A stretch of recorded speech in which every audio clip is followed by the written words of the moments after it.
Hello प्यारे बच्चों, स्वागत है आप सभी का इस चैनल पर। मैंने ये क्वेश्चन कुछ टाइम पहले यूट्यूब शॉर्ट पर डाला हुआ था। मैंने हिंट दिया हुआ था। बहुत से बच्चों ने इसको बहुत अच्छे से ट्राई किया, कुछ का आंसर भी सही निकला, कईयों का आंसर सही नहीं निकला। तो आओ ज़रा चेक कर लो कि क्या उन्होंने मिस्टेक यहाँ पे किया हुआ है। देखो, जेईई एडवांस का जो क्वेश्चन है ना, वो मल्टी कंसेप्ट जो होता है वो थोड़ा चैलेंजिंग चले जाता है। लेकिन अगर आप पेशेंस रखो, फोकस्ड होकर क्वेश्चन को समझो, एक एक लाइन से डेटा को एक्सट्रैक्ट करो, तो आप उसके सही आंसर तक पहुंच सकते हो। सबसे पहला स्टेप कि क्वेश्चन को केयरफुली रीड करना है। Non conducting ring radius capital R having uniformly distributed charge capital Q start rotating about x x dash axis passing through the diameter with an angular acceleration of alpha shown in the figure. Another small conducting ring having radius a capital R से बहुत छोटा लेना है, is kept fixed at the center of the bigger ring is such a way that axis x dash is passing through its center and perpendicular to its plane.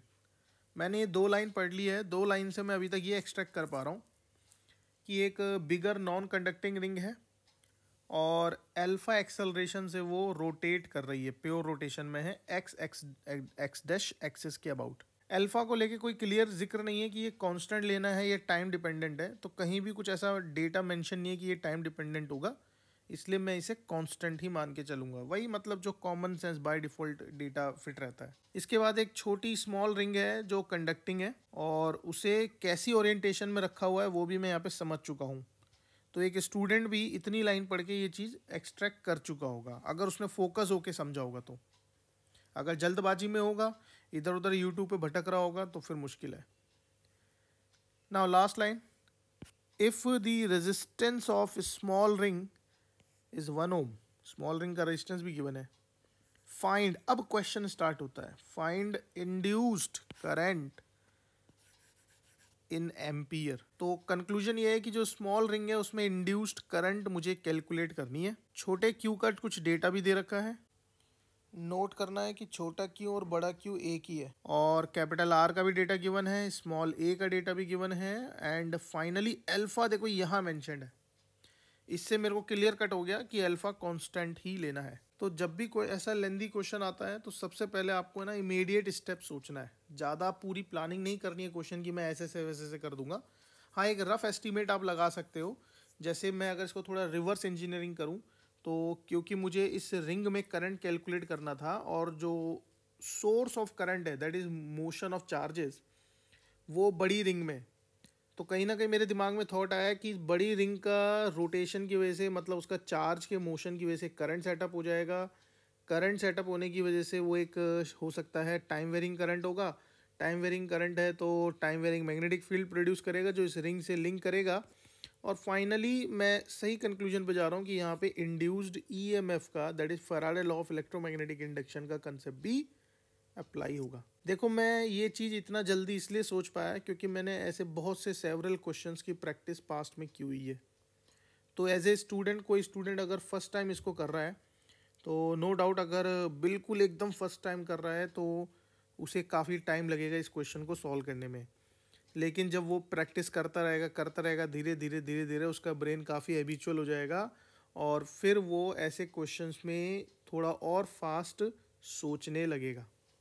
तो कभी भी ऐसा मत सोचिए कि मैं इस क्वेश्चन को उठा रहा हूँ, मेरे से तो क्वेश्चन होता ही नहीं है। आपको पेशेंस रखने पड़ेंगे और टाइम के साथ आपकी ये जो स्किल है, न्यूमेरिकल सॉल्विंग एबिलिटी, ये डेवलप होती है, एक दिन दो दिन में नहीं बनती है। तो इसका मतलब कोई अगर बच्चा एकदम से अभी एक्टिवेट हुआ है जेईई एडवांस के लिए, उसे बहुत ज़्यादा एफर्ट लगाना पड़ेगा इस 1 से 2 महीने के टाइम स्पेन में।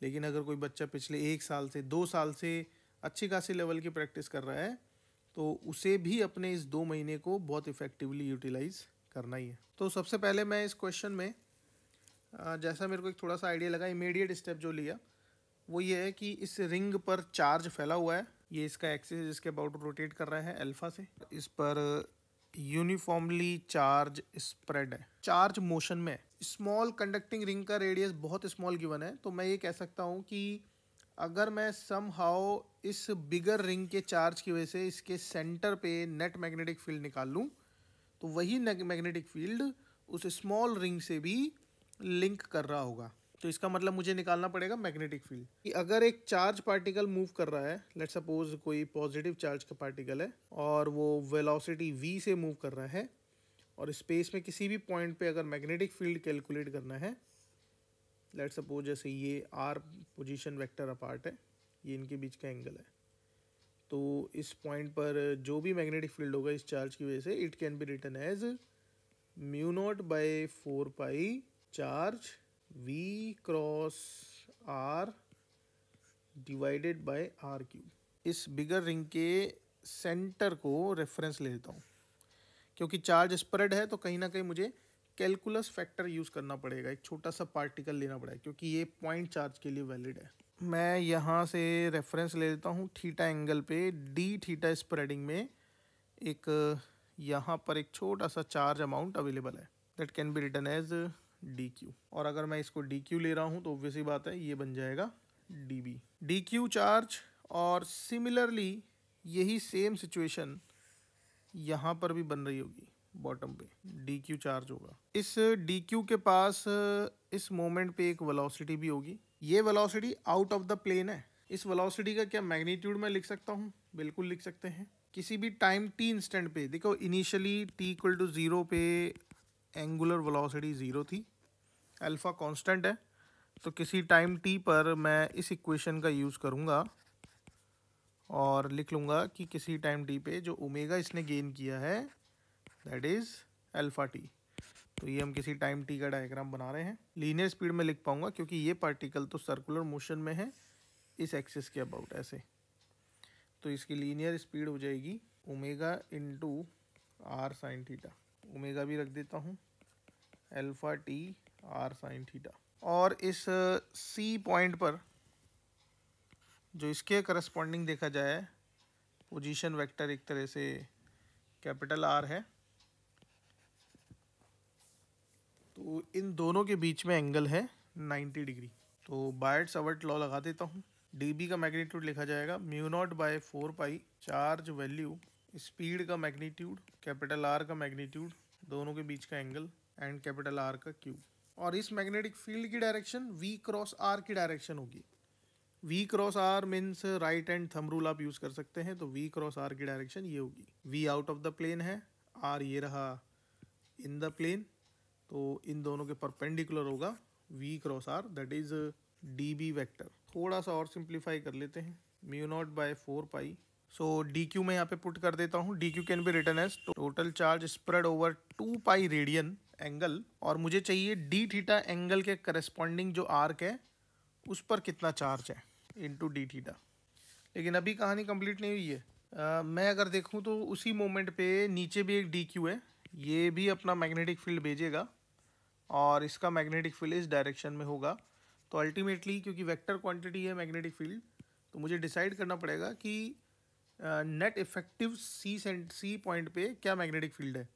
तो मैं देख पा रहा हूँ कि ड्यू टू सिमेट्री जो ये वर्टिकल कंपोनेंट्स हैं they definitely cancel each other, तो जो टोटल मैग्नेटिक फील्ड बनेगा it's all because of horizontal components only.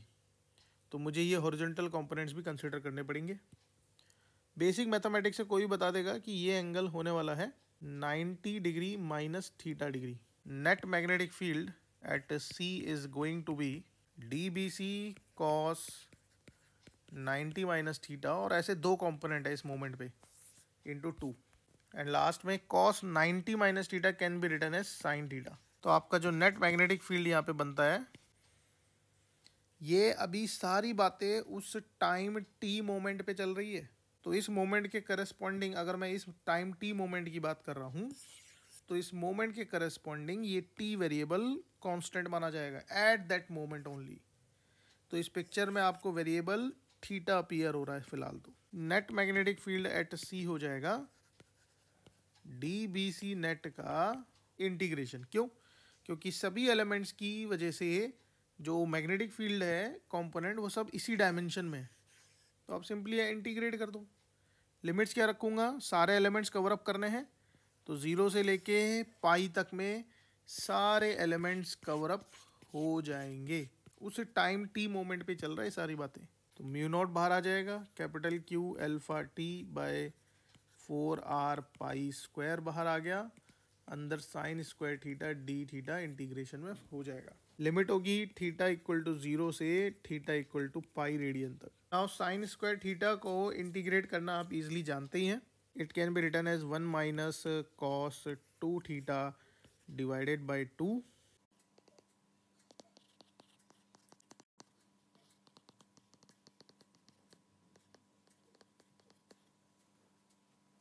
Sign 2 pi की वैल्यू भी 0, ये भी 0।